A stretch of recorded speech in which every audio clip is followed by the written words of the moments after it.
কখনো কি এমন হয় যে মনে হচ্ছে জীবনটা আর নিজের নিয়ন্ত্রণে নেই, যেন চারপাশের সবাই শুধু সুযোগ নিয়ে যাচ্ছে আর দিন শেষে পড়ে থাকছে এক রাশ ক্লান্তি আর হতাশা? যদি এই অনুভূতিটাই একটুও পরিচিত মনে হয়, তাহলে আজকের এই আলোচনাটা ঠিক আপনার জন্যই। চলুন এই খুব সাধারণ কিন্তু ভীষণ ভোগান্তির একটা অনুভূতির গভীরে যাওয়া যাক। আচ্ছা, পুরো ব্যাপারটা সহজে বোঝার জন্য চলুন আমরা শেরি নামের একজনের জীবনের একটা দিন কেমন কাটে সেটা একটু দেখি। দেখবেন তার এই সংগ্রামগুলোর সাথে হয়তো আমাদের অনেকের জীবনেরই মিল খুঁজে পাওয়া যাবে। শেরির দিনটা শুরুই হয় একটা চাপা ভয় আর দুশ্চিন্তা দিয়ে। একদিকে ছেলের দুষ্টুমি, অন্যদিকে স্কুলের টিচারের সাথে মিটিং। সারাক্ষণ মাথায় ঘুরছে কি হবে, কি বলবে। সে নিজেকে বোঝায় বাচ্চারা একটু ডানপিঠে হবেই, এটাই তো ভালো। কিন্তু এই ভাবনাগুলো তার ভেতরের ভয়টাকে একটুও কমাতে পারে না। এর মধ্যেই হয়তো হুট করে তার মা চলে এলেন কোনো খবর না দিয়ে, আর এসেই এমন একটা অপরাধবোধ জাগিয়ে দেন যে শেরি নিজে জরুরি কাজ ফেলে রেখেও মায়ের সাথে বসতে বাধ্য হয়। মা বলেন যে তিনি খুব একা, কিন্তু ঘন্টার পর ঘন্টা গল্প করার পরেও তার একাকিত্ব কমেছে বলে মনে হয় না। উল্টো দিকে শেরি নিজের জরুরি সময়টা হারিয়ে হতাশায় ডুবে যায়। শেরির এক বন্ধু আছে, লুইস। তার জীবনে যেন সারাক্ষণই কোনো না কোনো সংকট লেগে আছে, আর শেরিও সব সময় তার পাশে থাকে, ঘন্টার পর ঘন্টা ধরে তার সমস্যার কথা শোনে। কিন্তু মজার ব্যাপার হলো, শেরি যখন নিজের কোনো কথা বলতে যায়, লুইস হয় চট করে প্রসঙ্গ পাল্টে দেয়, না হলে বলে যে তাকে এখন উঠতে হবে। এই একতরফা সম্পর্কটা তাকে ভেতর থেকে একেবারে নিংড়ে নিচ্ছিল। অফিসেও কিন্তু ছবিটা খুব একটা আলাদা নয়। শেরি যেহেতু না বলতে পারে না, তাই তার বস জেফ সব সময় শেষ মুহূর্তে নিজের কাজগুলো ওর ঘাড়ে চাপিয়ে দেয়। সবাই তাকে খুব নির্ভরযোগ্য বলে প্রশংসা করে, কিন্তু শেরির নিজের কাছে মনে হয় এই শব্দগুলো যেন কোনো ভারবাহী পশুর জন্য ব্যবহার করা হচ্ছে। ভেতরে ভেতরে রাগ জমে, কিন্তু মুখে কিছুই বলতে পারে না। এমনকি তার নিজের বিবাহিত জীবনেও কোনো শান্তি নেই। স্বামী ওয়াল্ট সবকিছু নিজের নিয়ন্ত্রণে রাখতে চায়। দিন শেষে শেরি যখন একটু কথা বলতে চায়, ওয়াল্ট ক্লান্তির দোহাই দিয়ে ঘুমিয়ে পড়ে। ওদের সম্পর্কটা আর স্বামী স্ত্রীর বোঝাপড়ার জায়গায় নেই, বরং এটা হয়ে গেছে একটা অভিভাবক আর সন্তানের সম্পর্কের মতো, যেখানে শেরি নিজেকে খুব অসহায় বোধ করে। তো মূল পয়েন্টটা হলো, শেরি কিন্তু তার দিক থেকে সর্বোচ্চ চেষ্টা করছে, কিন্তু তারপরেও তার জীবনটা ঠিকঠাক চলছে না। তার এই সব কষ্ট, এই সব ব্যর্থতা, সবকিছুর পেছনে কিন্তু একটাই মূল সমস্যা লুকিয়ে আছে। একটু ভাবুন তো, শেরির এই যে এত অসহায়ত্ব, এই যে জীবনটা নিয়ন্ত্রণের বাইরে চলে যাচ্ছে বলে মনে হওয়া, এর আসল কারণটা ঠিক কী হতে পারে? উত্তরটা হলো সীমানা বা বাউন্ডারি। শেরির জীবনের সব সমস্যার একেবারে গোড়ায় রয়েছে নিজের জীবনের মালিকানা নিতে না পারা। মানে কোনটা তার নিজের দায়িত্ব আর কোনটা অন্যের, এই দুয়ের মধ্যে সে কোনো স্পষ্ট সীমারেখা টানতে পারে না। তো এই বাউন্ডারি জিনিসটা আসলে কি?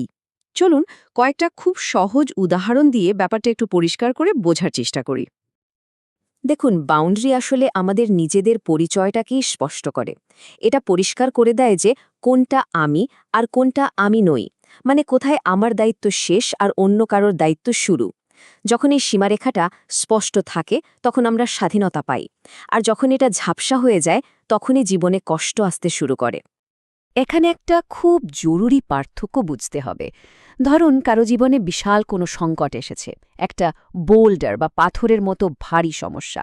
সেটা বহনে সাহায্য করা এক জিনিস, আর কারো প্রতিদিনের দায়িত্বের যে ব্যাগ বা ন্যাপস্যাক, সেটা নিজের কাঁধে তুলে নেওয়া কিন্তু সম্পূর্ণ অন্য জিনিস।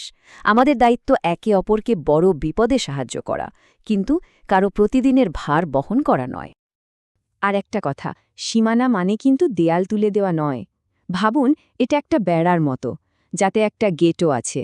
এর কাজ হলো খারাপ জিনিসকে বাইরে রাখা আর ভালো জিনিসকে ভেতরে আসতে দেওয়া।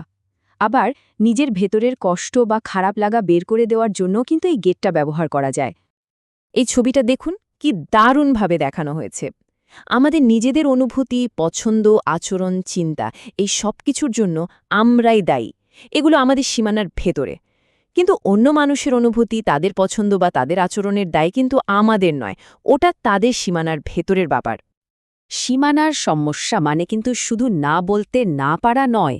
সাধারণত 4 ধরনের প্রধান সমস্যা দেখা যায় যা আমাদের সম্পর্কের ওপর মারাত্মক প্রভাব ফেলে। এখানে মূলত 4 ধরনের সীমানা সমস্যার কথা বলা হয়েছে।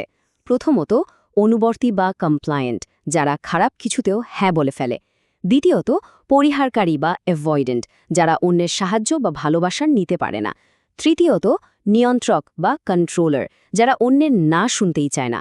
আর চতুর্থত, প্রতিক্রিয়াহীন বা নন রেসপন্সিভ, যারা ভালোবাসার দায়িত্ব এড়িয়ে চলে। এই যে অনুবর্তী বা কমপ্লায়েন্ট ধরনের মানুষ, এরা ঠিক শেরির মতো। এরা নানারকম ভয়ে না বলতে পারে না। ভয় পায় যে অন্যেরা কষ্ট পাবে, ভয় পায় একা হয়ে যাওয়ার, ভয় পায় লোকে তাদের খারাপ বা স্বার্থপর ভাববে। এই ভয়গুলোই তাদের না বলার ক্ষমতাকে একেবারে পঙ্গু করে দেয়। আর এর ঠিক উল্টো দিকে আছে নিয়ন্ত্রক বা কন্ট্রোলার। এরা নিজেদের জীবনের দায়িত্ব নিতে চায় না, তাই তারা অন্যের নিয়ন্ত্রণ করার চেষ্টা করে। অন্যের মুখ থেকে না শোনাটা তাদের কাছে একটা চ্যালেঞ্জের মতো মনে হয়। এরা কেউ কেউ সরাসরি আক্রমণাত্মক হয়, আবার কেউ কেউ খুব কৌশলে অন্যদেরকে দিয়ে নিজেদের কাজ হাসিল করে নেয়। তাহলে প্রশ্ন হলো, এর সমাধান কি? দেখুন, সীমানা কিন্তু জন্মগত কোনো বৈশিষ্ট্য নয়। এটা আসলে একটা দক্ষতা, যার চেষ্টা করে তৈরি করতে হয় আর নিয়মিত অনুশীলন করতে হয়। এই কথাটা খুব ভালো করে বোঝা দরকার। আমাদের জীবনে সুস্থ সীমানা কিন্তু জন্ম থেকেই তৈরি হয়ে যায় না। এটা ধীরে ধীরে গড়ে ওঠে আমাদের অভিজ্ঞতার মাধ্যমে, বিশেষ করে ছোটবেলার সম্পর্কের ভিত্তিতে। আসলে সীমানা তৈরি করার জন্য দরকার হয় নিরাপদ সম্পর্ক। এমন সম্পর্ক যেখানে আমরা জানি যে না বললেও ভালোবাসা বা সুরক্ষা কমে যাবে না। যদি ছোটবেলা থেকেই এমন সম্পর্ক না থাকে, যেখানে না বললে ভালোবাসা হারানোর ভয় কাজ করে, তাহলে বড় হয়ে সুস্থ সীমানা তৈরি করাটা প্রায় অসম্ভব হয়ে পড়ে। তো এই পুরো আলোচনা শেষে প্রশ্নটা নিজের কাছে: জীবনের ঠিক কোন দিকটাতে একটা স্পষ্ট সীমারেখা টানতে পারলে হয়তো জীবনটা আরও একটু সহজ আর সুন্দর হয়ে উঠবে? একটু ভেবে দেখবেন।